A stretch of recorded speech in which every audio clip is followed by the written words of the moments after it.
आज आप अगर दुनिया के मैप को ध्यान से देखो तो एक पैटर्न पता चलता है। श्रीलंका में सिविल अनरेस्ट क्रिएट करके वहां की गवर्नमेंट गिरा दी।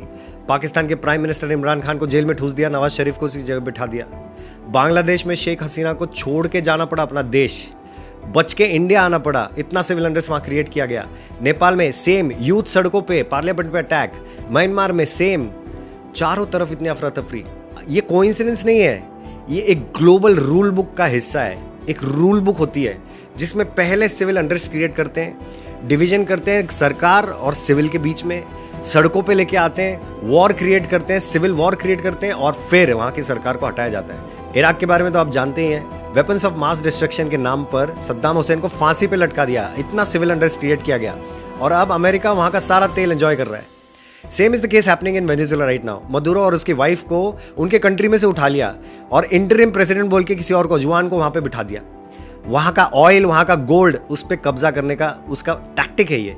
किसी भी देश के गवर्नमेंट को गिराना है तो सिविल अनरेस्ट क्रिएट करो, ये उनका फॉर्मूला है, ये रूल बुक है। उस सेम रूल बुक को राहुल गांधी इंडिया में इंप्लीमेंट करने की कोशिश कर रहा है, backed up by George Soros. System bias हो चुका है, बोलता है डेमोक्रेसी खतरे में है, भारत जोड़ो यात्रा निकालो, जनगणना करो।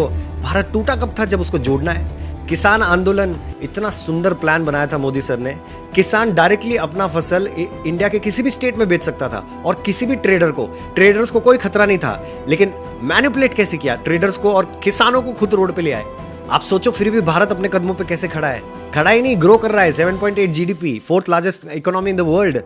200 साल की गुलामी के बावजूद, 70 साल का ब्रेन वॉश्ड एजुकेशन सिस्टम हमने लिया है, उसके बावजूद कैसे हम खड़े हैं? क्योंकि हमारा लीडर बहुत स्ट्रांग है, Narendra Damodar Das Modi. He is actually अ युग पुरुष। आप बहुत ध्यान से सोचिए, 2014 के बाद अगर मोदी जी नहीं आए होते तो आज हम इन सभी कंट्रीज की तरह टूट चुके होते। और सेकंड फैक्टर है, हमारे खून में बसा हुआ भगवत गीता और महाभारत। हमको सही और गलत का ज्ञान है। हमको पता है कि बचपन से तो सुना ही है कि बाहर विदेशों में दिमाग नहीं होता, भारतीयों में बहुत दिमाग होता है। आज ये प्रूव हो रहा है कि भारतीयों में दिमाग क्यों है, क्योंकि इनके बहकावे में, इनके नैरेटिव्स में, उन रूल बुक के हिसाब से जो भी राहुल गांधी करने की कोशिश कर रहा है, हम उसके बहकावे में आ ही नहीं रहे। जितना भी प्रेशर हो, फॉरेन एनजीओज का, ग्लोबल लॉबीज का, मीडिया नैरेटिव्स का, अमेरिका ने ढेरों सैंक्शंस लगाने की कोशिश की, लेकिन हमको ऑयल लेना है, मतलब लेना है, हमारा फायदा हम देखेंगे। मोदी जी झुकने वाले हैं नहीं, इसीलिए इंडिया आज अपने कदमों पे खड़ा है और उन्होंने हम सब के मन में एक यूनिटी जागृत की है।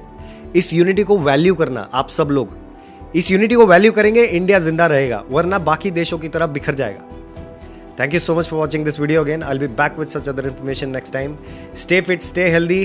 जय हिंद, जय भारत।